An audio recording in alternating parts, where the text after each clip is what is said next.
Welcome to today's Federalist Society virtual event. This afternoon, September 6th, 2022, we're discussing the original meaning of the 14th Amendment, implications for labor law. The topics included in this discussion are the Privileges or Immunities Clause and its associated citizenship declarations, as well as the implications for labor law if the Supreme Court were to view the original meaning of the 14th Amendment in a new light. My name is Jack Capizzi, and I'm an Assistant Director of Practice Groups at the Federalist Society. As always, please note that all expressions of opinion are those of the experts on today's call. Today, we're very fortunate to have an excellent discussion featuring Professor Evan Bernick, Assistant Professor of Law at Northern Illinois University, and Professor Christopher Green, the Professor of Law and Jamie L. Whitten Chair in Law and Government at the University of Mississippi School of Law. After our speakers give their opening remarks, we'll turn to you, the audience, for questions. If you have a question, please just enter it into the Q&A feature at the bottom of your screen, and we will handle the questions as we can towards the end of the program. With that, thank you all for being here with us today. And Chris, the floor is yours. Well, thanks. This is a great opportunity to talk about some important issues. Of course, the four huge 14th Amendment cases just from last spring, I think, are getting people a lot more interested in the 14th Amendment as having an impact on what the Supreme Court is up to. Originalism in general has been getting a lot more intentional, and just scholarship about original meaning. So just in the last year, there have been I'm not sure I want to say three major, but one very, very major collection. It's a 2-volume collection by Kurt Lash. I'll do the show and tell. So this, Reconstruction documents, the Reconstruction Amendments, the essential documents. Really, I mean, it should be on the shelf of every judge, I think. Evan and Randy Barnett published the original meaning of the 14th Amendment. The subtitles, you have to turn inside to find the subtitle. It's Letter and Spirit. Yeah, I do that. And as well, Werman published maybe a pamphlet, but a shorter work, The Second Founding, an Introduction to the 14th Amendment, and has the same cover art that you might remember if you're fans of Eric Foner's Reconstruction book from 1988. Same cover art. So anyway, what do these people think? What do we all think? I published a book. Of course, I'm writing another to be published who knows when. Several people are writing books now. Lots of important articles getting written right now.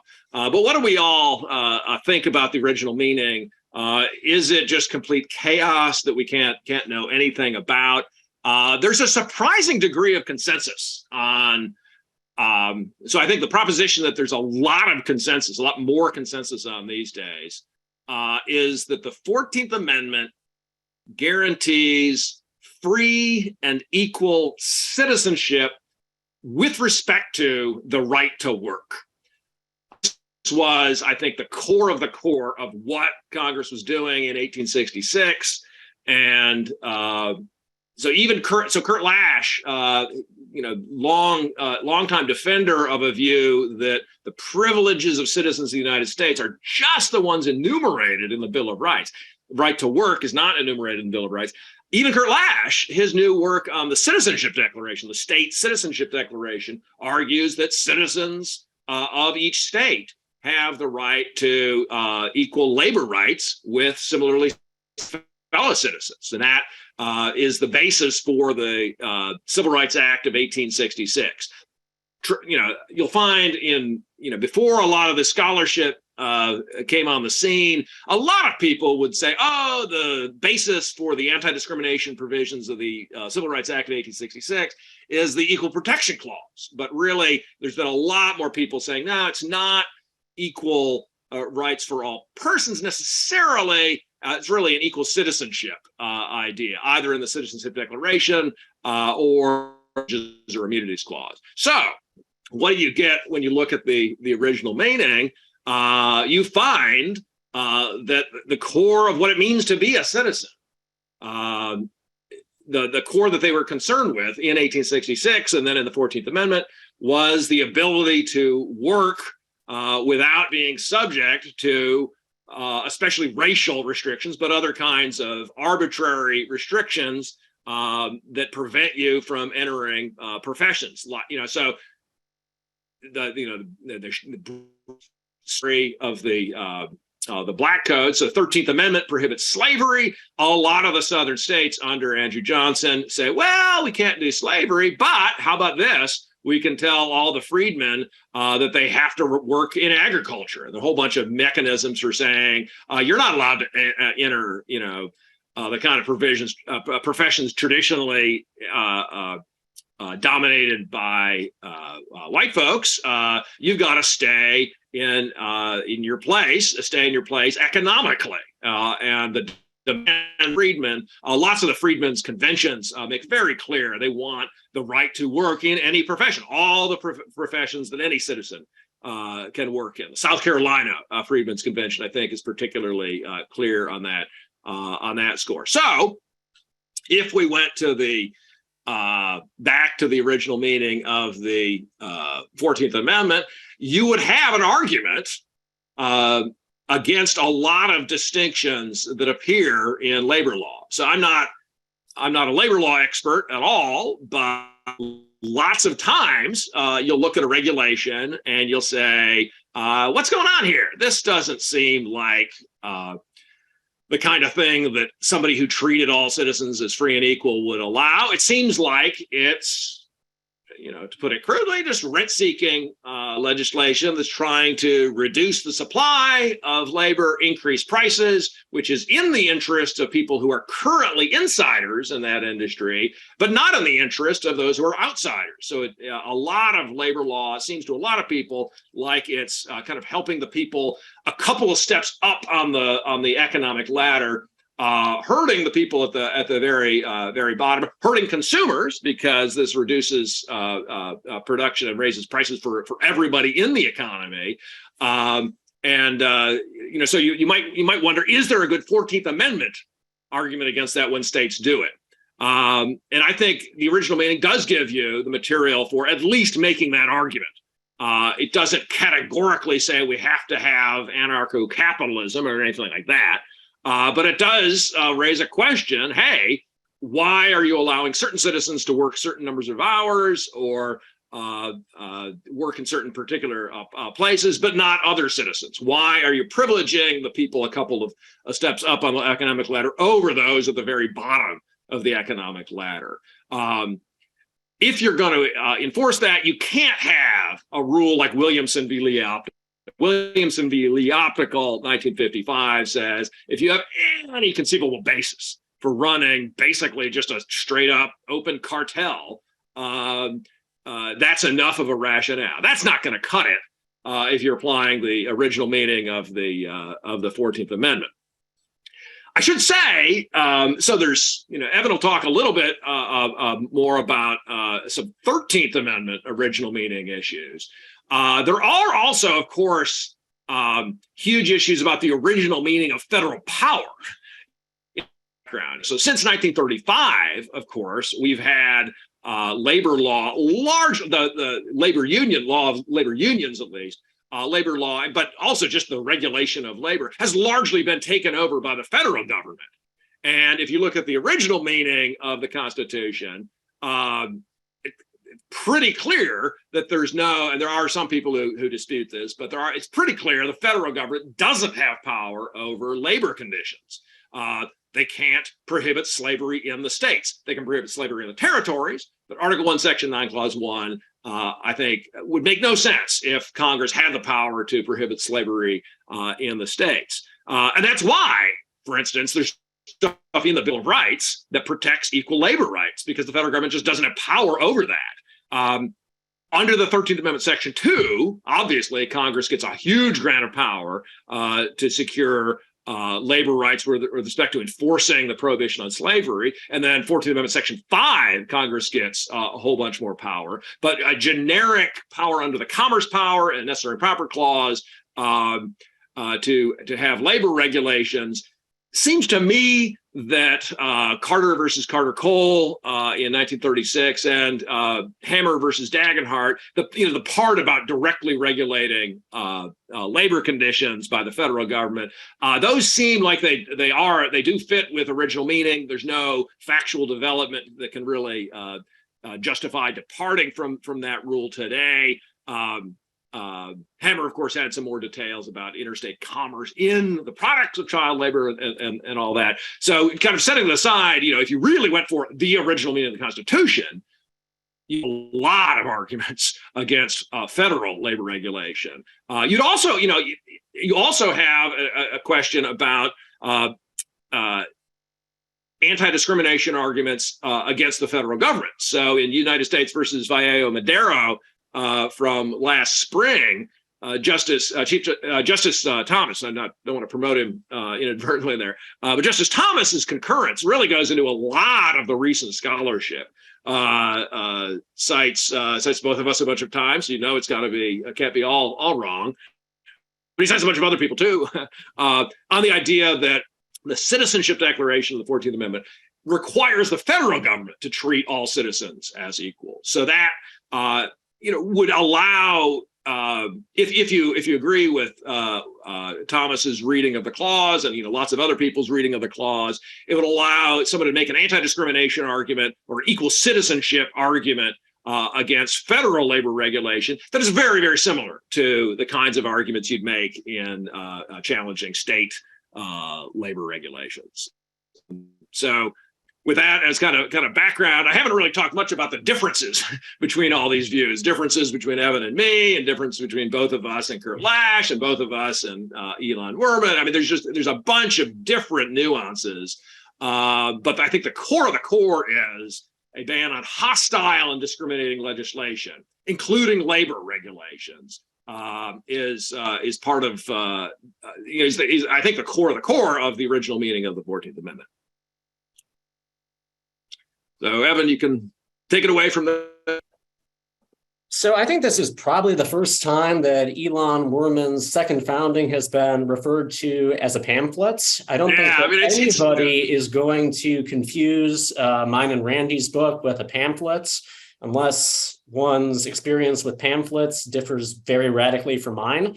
I will say of Elon's book that if it is accurately characterized as a pamphlet, it's an excellent pamphlet and everyone should read it.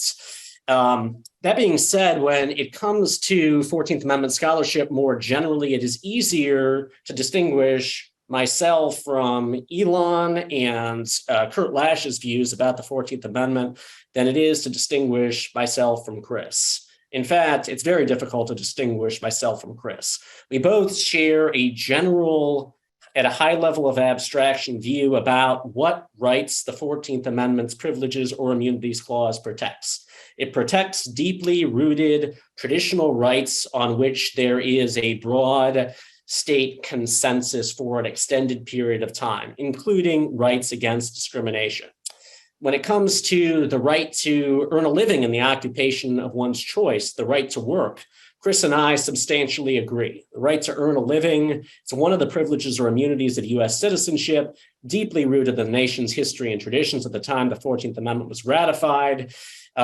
Like other privileges of citizenship, it was understood to be subject to reasonable regulations in the interest of public health, safety, and welfare. But those regulations did need to be reasonable.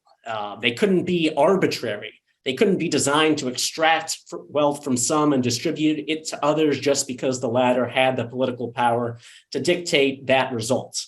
So the 14th Amendment, in both of our views, protects economic liberty from state restrictions on it that are either designed to burden some and benefit some and burden others for no reason other than those burden could reasonably be expected to accept. There needs to be a public-oriented justification. However, I depart from Chris in the way of yes, but when it comes to the breadth of the economic liberty that the 13th and the 14th Amendments together work to protect, a form of economic liberty that I don't think can be reduced to the right to work.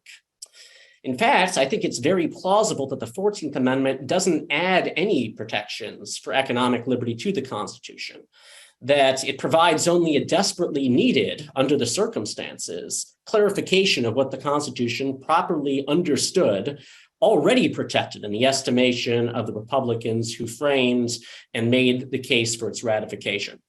So we think of the 13th Amendment as abolishing slavery and involuntary servitude, and so it did. But precisely what slavery and involuntary servitude are is somewhat complicated.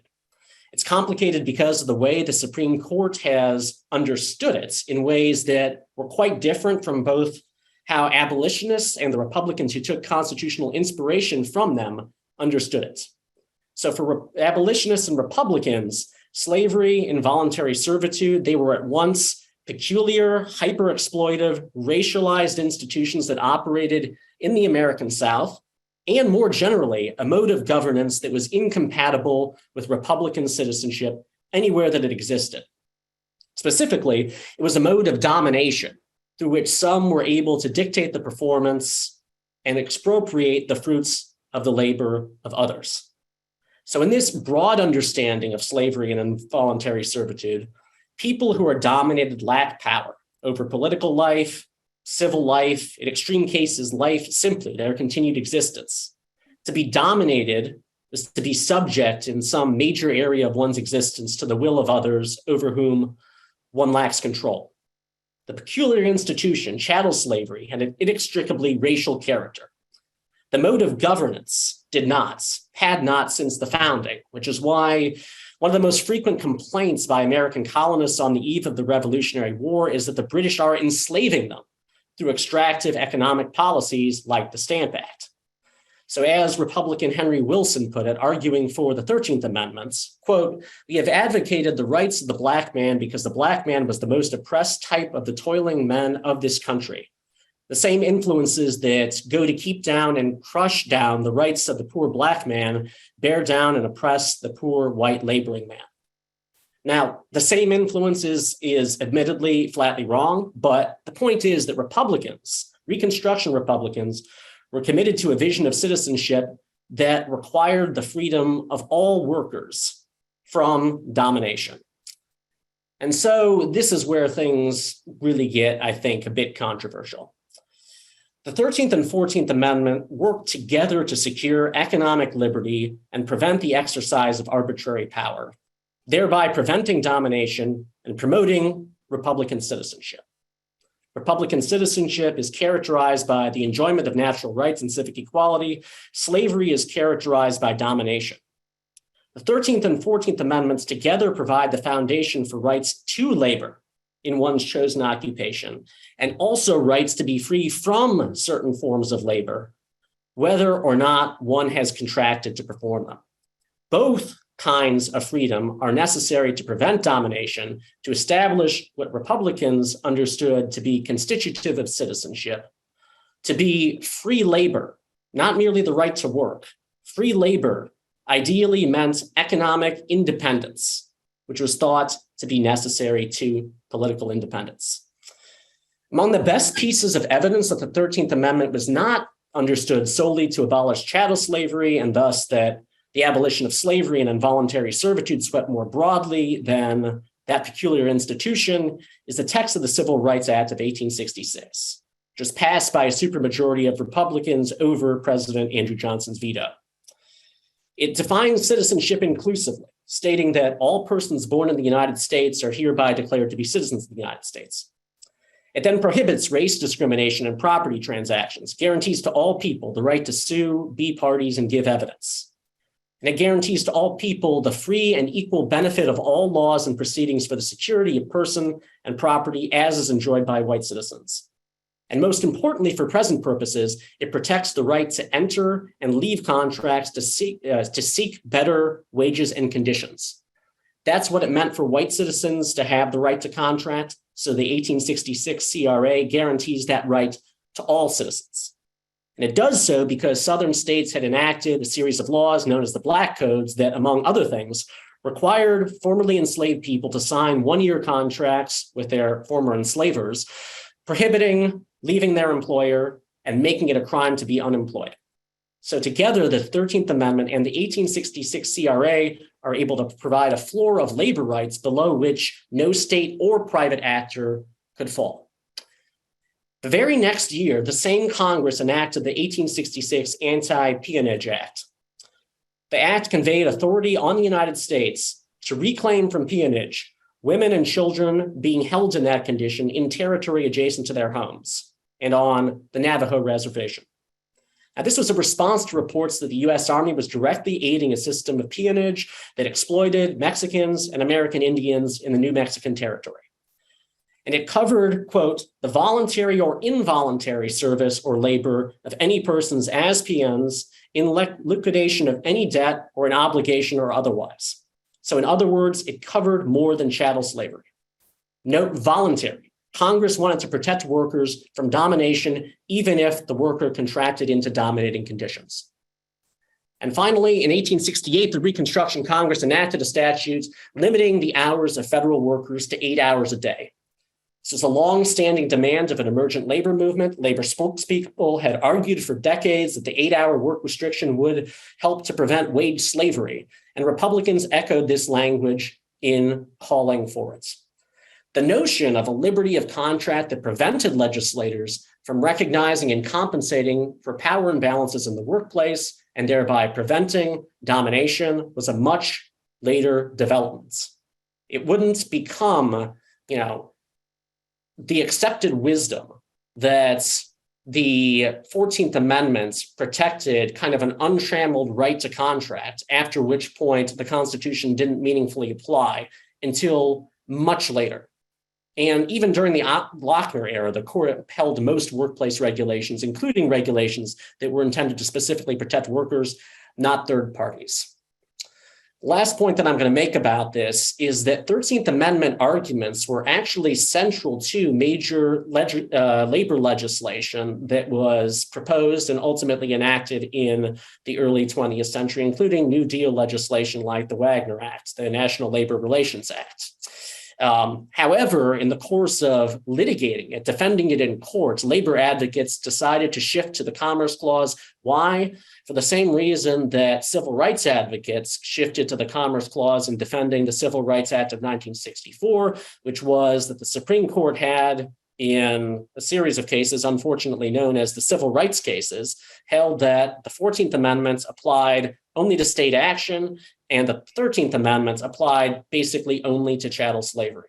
It is my view that legislation like the National Labor Relations Act can be understood as a means of enforcing the 13th Amendment's protections against workplace domination, just as the Civil Rights Act of 1964 can be understood as implementing the 14th Amendment's protections against racial discrimination. And I'll leave it there.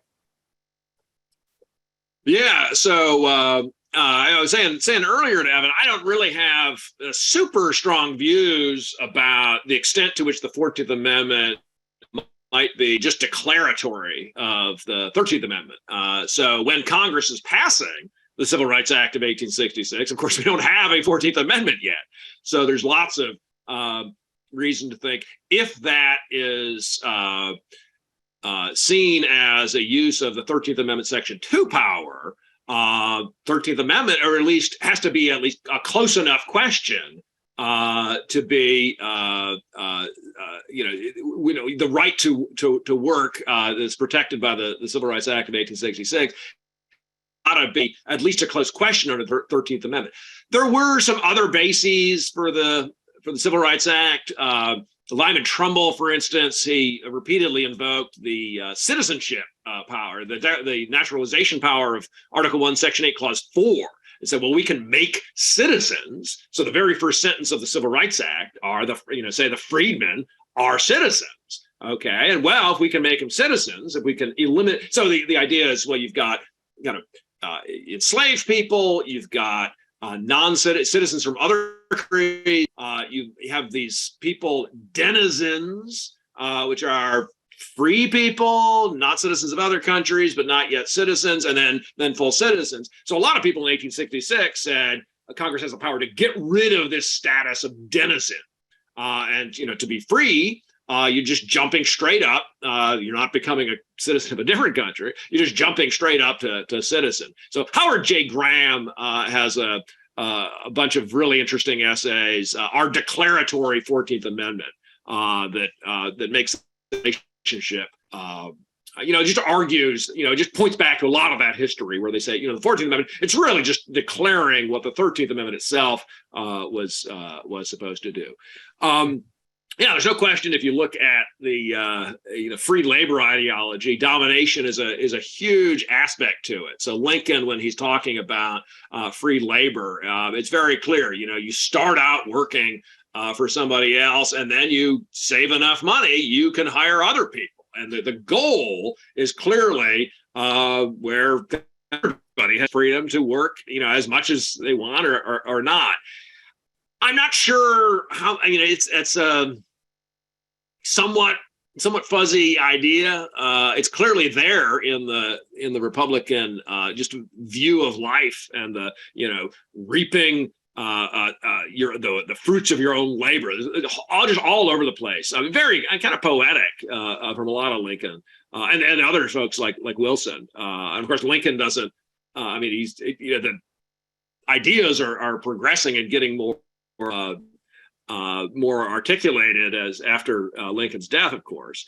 So there is something there. Not sure that it's clear enough that there's a right, not to be dominated when domination is really talking about, freedom from want. I don't think, Evan wasn't saying that, but FDR, when he, gives these 4 freedoms and people should be just free from scarcity.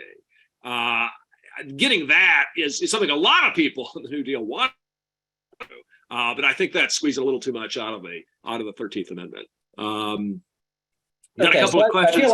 I'll let you elaborate a little bit. Yeah, so let me just clarify. You are not going to get the right to collectively bargain, to be free from mandatory arbitration, to not be governed by uncertain time schedules or evaluated by algorithms out of there shall be no slavery or involuntary servitude.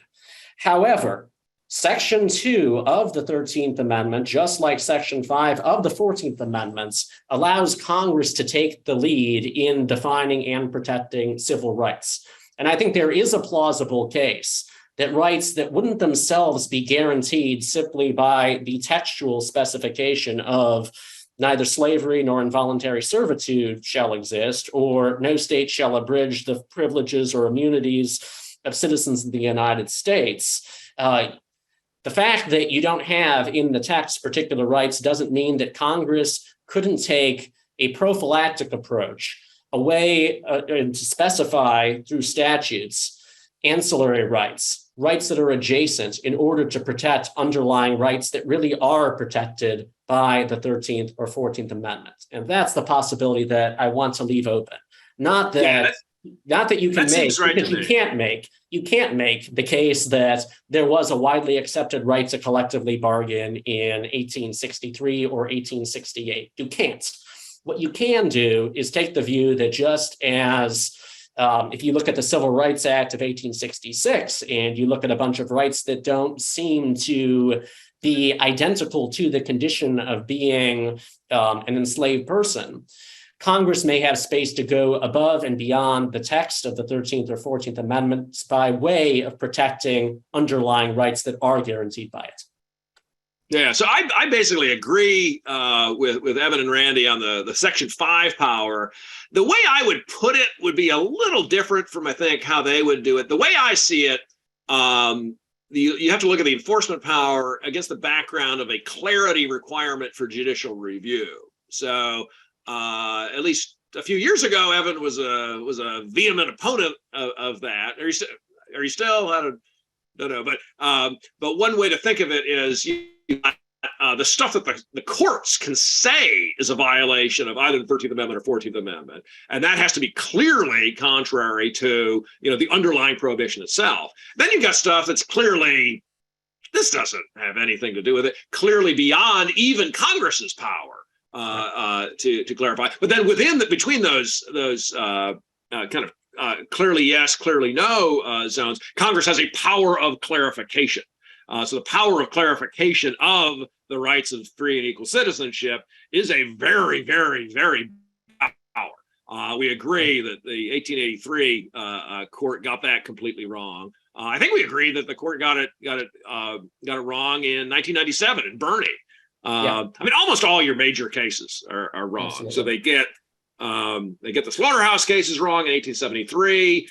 They're using the wrong clause in Munn in 1877. They misinterpret the Equal Protection Clause in Yick Woe in 1886. They misinterpret Section 5 in the civil rights cases.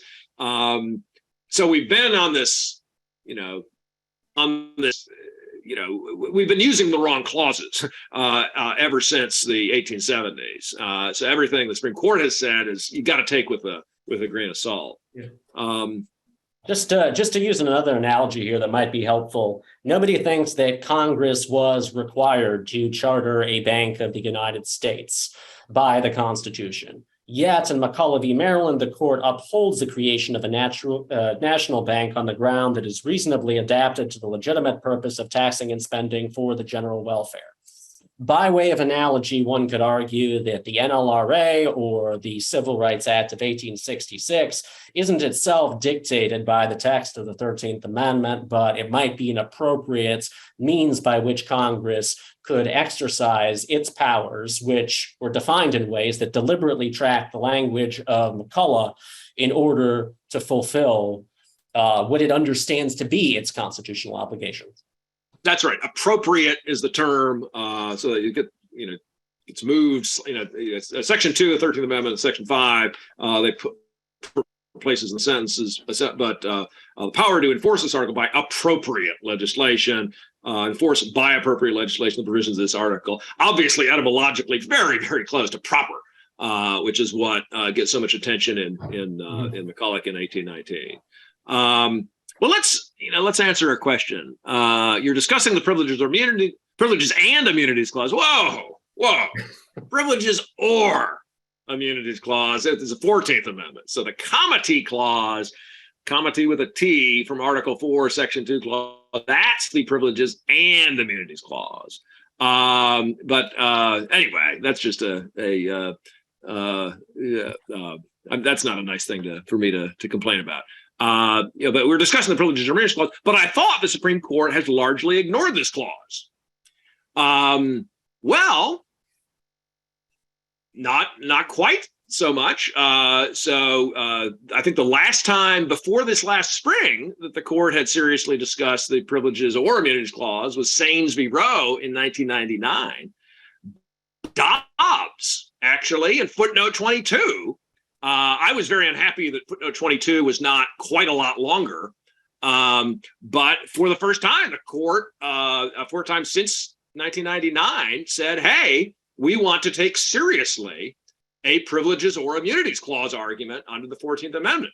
What they said in footnote 22 was, well, it's be the same basic thing that we're doing under the tradition analysis under the due process case law because of Corfield versus Coriell, 1825, which Akhil Amar thinks is what the privileges or immunities clause about. Like, well, I mean, there's a bunch of steps here. I was really when I saw the draft, I saw that it was basically the same language as is in the draft opinion. When I saw that in the draft opinion, I thought, I think on Twitter, I said, hey, this is clearly going to get a lot more elaborate because the dissent is going to make an argument. Like, look, we're talking privileges or immunities. The dissent has got to make an argument about equality and equal citizenship based on the privileges or immunities clause. But then the dissent didn't elaborate it, and Alito's like, well, if you all aren't going to make I don't know if this is how the conversation goes, but he doesn't elaborate beyond footnote 22. Independent of that, the chain of citation actually goes back to the slaughterhouse dissent. So the slaughterhouse dissent in 1873 gets recapitulated in 1884 when the slaughtering monopoly comes back. Louisiana wants to cut off the slaughtering monopoly before the end of the 25-year terms. And Field and Bradley in 1884 say, we were right in 1873, we're still right. And then writes these big, long explanations of the rights of the United States. That concurrence, Bradley's concurrence in 1884, is the main precedent that Allgaier versus Louisiana relies on in 1897, which is the main precedent for Lochner in 1905, which is the main precedent for Meyer in 1923, which is the main precedent for Griswold in 1965, which is the main precedent for stuff like Roe and Obergefell, and that's what they're fussing over in Dobbs. So the way I sort of think of it, we're building, and we got privileges or immunities stuff stuffed under the floorboards. So we've been building stuff. What would it like to have a privileges or immunities clause based 14th Amendment jurisprudence? Well, it's like in Finding Nemo when they get, where's the East Australian current? You're riding it. We have our current 14th Amendment jurisprudence is based on these slaughterhouse dissents from 1873. It's not done very well. Don't get me wrong; it's a terrible job, but it is in fact stuffed under the floorboards. So, Evan, do you think is that story right? Yeah, I think that story is generally right. The only thing that I would add here is that when we're talking about labor rights, if we're talking about the 13th Amendment, we're not talking about the Privileges and Immunities Clause. And it so happens that there is still a precedent on the books that is considered good law that takes a much broader view of the rights that Congress can permissibly define as, or is permitted to define the absence of, constitutive of a badge or incident of slavery, that gives Congress a tremendous amount of power that under City of Bernie and enforcement of the 14th Amendment, it doesn't have. And this is 1968, Jones v. Alfred H. Meyer Company, in which the court held that the 13th Amendment, Section 2, empowered Congress to define racial discrimination in the sale and rental of housing as a badge or incident of slavery. That's very broad. There's some question about whether it survives Bernie, which Bernie seems to say that unless the court would feel justified as recognizing something as a right protected by the Reconstruction Amendments, Congress has a very limited amount of space to go above that floor. But they are different amendments. And so in theory, the arguments for labor rights as defined by Congress in ways that are designed to prevent domination are more promising under the 13th Amendment than under the 14th Amendment. Quickly, everything is more promising under the Commerce Clause as a matter of current doctrine, but not as a matter of original meaning. I think that Chris and I basically share the view that the Commerce Clause is doing a lot of work that enforcement of the Reconstruction Amendments ought to be doing, but hasn't been allowed to do because the Supreme Court has construed the Commerce Clause so broadly. So does Labor Antitrust Slot Better under Amendment 13 than under the Commerce Clause? I think absolutely yes, it does. And certainly progressive justices like Brandeis understood the Sherman Antitrust Act as being designed in parts to protect people against domination. But as the court's doctrine ended up working out, it's now all slotted under the Commerce Clause. Also, in response to Jack's question about the Taft-Hartley amendments, so if there's an originalist case for the NLRA because it's tailored to the end of preventing domination, is it possible that the Taft-Hartley Act, which amended the NLRA in ways that labor advocates have always hated, including by prohibiting secondary boycotts, solidarity strikes, violates the 13th Amendment? I would say yes, but in a very precise way. A Congress that takes the view that the Taft-Hartley amendments expose workers to a risk of domination that approximates a badge or incidence of slavery and involuntary servitude could permissibly act on that conviction, even though the court wouldn't be justified in, say, striking down provisions of the Taft-Hartley Act because it promotes domination. Yeah, when you're talking about, congressional action being unconstitutional, you really, that's a real uphill climb. The First Amendment arguments, you could put a lot of First Amendment arguments you can put in terms of equal citizenship. It's the right of people of all political creeds to have political and religious creeds to have the same civil rights. A lot of the incorporation discussion, I think is somewhat obviated once you see that a lot of First Amendment stuff is really an anti-discrimination argument. You kind of repackaged. I mean, it's kind of anti-discrimination stuff, put into the First Amendment, and then question about incorporation, coming back down. But you can just directly say, hey, you've got an equal citizenship right to be treated as the same, have the same civil rights as all similarly situated fellow citizens.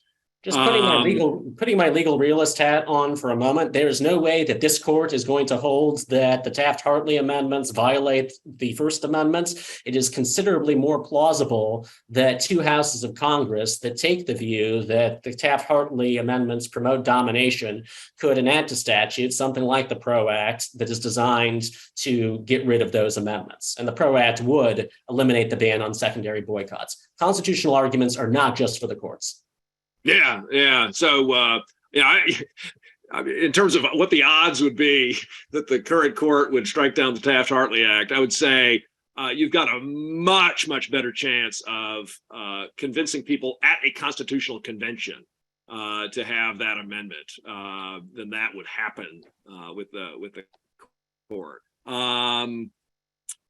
So people want us to have a fight about due process, because we do disagree kind of sharply about due process of the law. It's got to be. Yeah. That being said, when it comes to the idea that the 14th Amendment prohibits arbitrary legislation somehow defined, we largely are in the same place. We would just get to that conclusion in different ways. Yeah, so you've got belts and suspenders, and then more suspenders with the 14th Amendment, the 13th Amendment, and due process of law. I'm like, my belt is pretty good. Like the privilege, I don't know. The belt and suspenders, like in terms of the 14th and 13th Amendment, I'm like, well, this belt is really pretty dang good. The suspenders, I don't know. They might be just as good.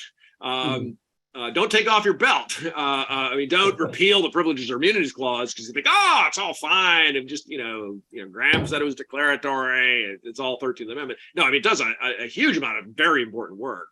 But why the court is using the wrong clause? Why you think the court is using the wrong clause? You can interpret that as why do we think it is the wrong clause, and why do we think the court is doing it? In 2010 in McDonald, they basically were afraid of Pandora's box. They're like, we don't know what the original meaning of the Privileges and Immunities Clause is. Just sort of let it be. I think there's a lot more consensus today than there even was 12 years ago. I think that's part of why footnote 22 in Dobbs reads the way it does. They feel like, we can be a little tentative, offer some, it's tradition somehow. It's Corfield-ish stuff. They could switch clauses. You don't think they're going to switch clauses? It would not be all that difficult. You could keep the same test that they're using, deeply rooted in history and tradition, from substantive due process, move it over to privileges or immunities, and Chris and I, at least for two originalist scholars, would be generally okay with that. The idea that this is just an insurmountable difficulty because who knows what could happen. You've got supposedly originalist justices acquiescing in what they think is a totally non-originalist understanding of the due process clause because they're scared that if they focus on the right clause, that will open Pandora's box. It doesn't really pass the laugh test. And Justice Scalia's ridicule of Alan Gura arguing the case for McDonald, suggesting that he was bucking for a professorship because he dared to raise an important question about original meaning that was thoroughly briefed and argued, was not one of his finer moments. So we disagree, Evan and I, about I guess a couple things. So deeply rooted in tradition, American history and tradition. So one area we disagree is about exactly what's going on with 1868. So do the rights prevalent in 1868 get some sort of preferred position? And Dobbs is very clear. Alito is like the most important fact about history was how many states prohibited it in 1868.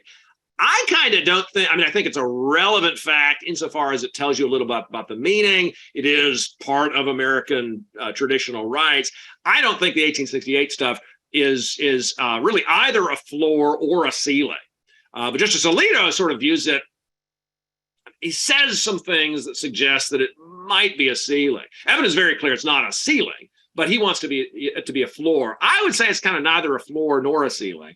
We also just about just how deeply rooted it has to be. So Evan and Randy, they say, well, if it's lasted for 30 years, then it's pretty deeply rooted. I would say I'm not sure how deeply rooted it has to be. If it emerges overnight, every single state, something happens. Okay, some big, huge event in the world happens, and every single state gives somebody some privilege. Except for one state on really poor grounds. They can't explain why. They're just like, we just hate these people or something, whatever. Give some sort of explanation that just doesn't make sense. Seems like even if the tradition is only a week old, if every state but one is doing it, that would be enough of a consensus for me. Yeah. But those are really fairly small details that aren't gonna matter too much. Any other questions here? One for Chris. Okay. Do I have occupational licensing in mind? Thing that could be that seems to me like rent-seeking malarkey. That might have been the term I used. Yeah. Occupational licensing. I have pretty strong intuitions that those seem pretty it seemed like they couldn't be justified. If you wouldn't have to ask very much more than Williamson. Under Williamson, is it conceivably rational? I guess, but it's really not much more than that. So if any kind of standard pushing back a lot against a lot of these occupational licensing, the ex-con ones are especially like, these are just absurd policy, telling people after they've been out of prison, oh, you're the people we don't want to compete against. So you're excluded from all these professions that they have people willing to buy their services. This is like absolutely critical to treating people humanely after they come out of prison, is allowing them to have a job. I just think it's stuff like that. I think it's just a disaster on almost every conceivable level. As I think about occupational licensing or some core NLRA, FLSA, labor, the core stuff. There's an argument. There's an argument that it doesn't really make any sense.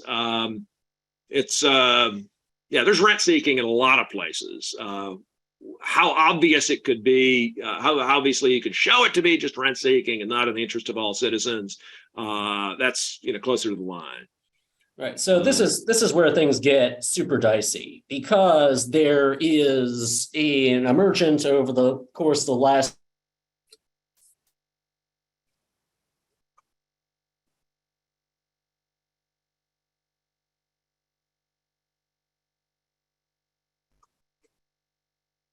generally, or of work of the public more generally. And I think that this is the concern about unions seeking privileges for themselves at the expense of others.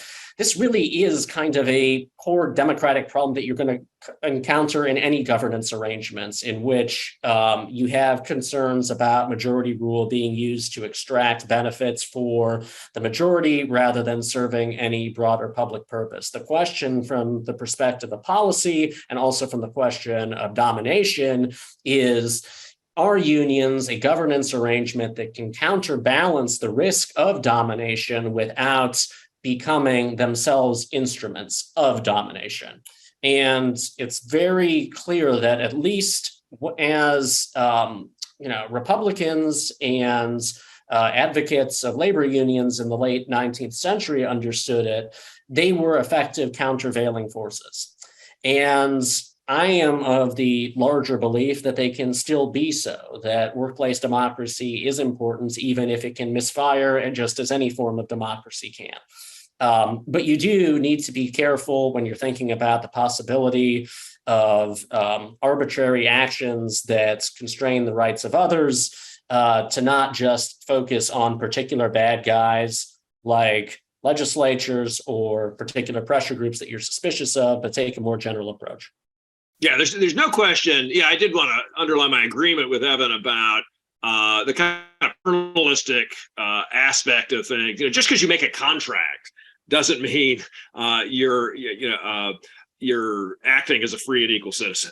Just because you can point to something on the dotted line. There's a lot of paternalism, both in terms of the legislature being allowed to be paternalistic. I mean, subject to regulation and the general good of the citizenry. That's no question a very, very strong element of the tradition. But then also saying, look, you sold yourself into quasi-slavery. You're not allowed to do that.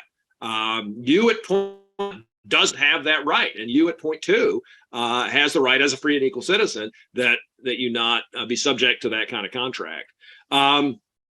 The history of labor unions is an kind of a device for preventing domination. I probably a good bit more skeptical than Evan is, and historically, they're 1870s, 1880s. You find out, maybe the progenitors of the arguments. I mean, I don't think Adair and Coppage are quite as new on the scene in the early 20th century as Evan I think probably thinks. But yeah, there's development. But yeah, I mean, even today, I mean, you think of movies like On the Waterfront. The bad guy that Marlon Brando is fighting back against is the union, and it's the standard. It's the guys a couple of steps up the bottom of the ladder. He's like, what? I want to be able to get into this business, even though I'm on the low end, like the very bottom ladder rung, and all the fat cats. Wearing the Wall Street fat cats say, oh, we love poor people. We want to be able to hire them for tiny wages in more slightly more dangerous conditions. The worry is that that's not a good way to keep people from being able to run their own lives. But there's an argument that the unions are at least aspects of having bad guy status themselves. So. I would just say that we live in a world of imperfect alternatives, number one. Number two, On the Waterfront was a very thinly veiled effort on the part of the director to justify appearing before HUAC, the House Committee on Un-American Activities, and denouncing socialists. So the message of that movie is one that it probably shouldn't be taken as at face value portrayal of a general union tenor of the time. It's not a documentary. I certainly agree. But it's sort of, I mean, I don't know, ideologically, it sort of scratches me a little bit where I itch. And, just in terms of it's a great movie. Everybody should see the movie. Brando is terrific. Yeah. I could have been a contender. In terms of the picture of the anti-communist way of thinking in the 50s, I think, it's a pretty good picture of that ideologically. Yes, it absolutely is. So. It's an important cultural document and a great movie. Yeah. Doesn't matter if we switch clauses.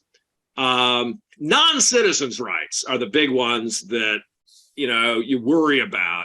So I've actually got a paper, which still needs a law review home, by the way, about non-citizens' rights under the commerce power. So about how I think the commerce power has been interpreted to be way too big.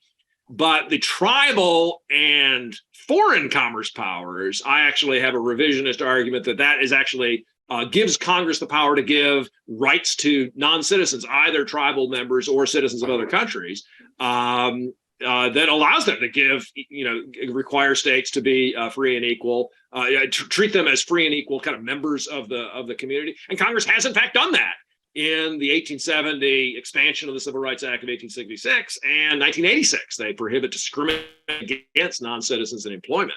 I think those are quite solid constitutionally as exercises of the foreign commerce power.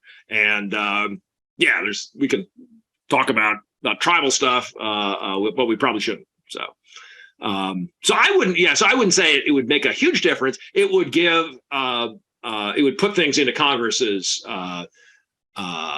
Congress would be the one to make those decisions, but they have already. So, given the statutes they've already passed, I don't think it would have to make a difference. Just make clear, Congress is the one running the show.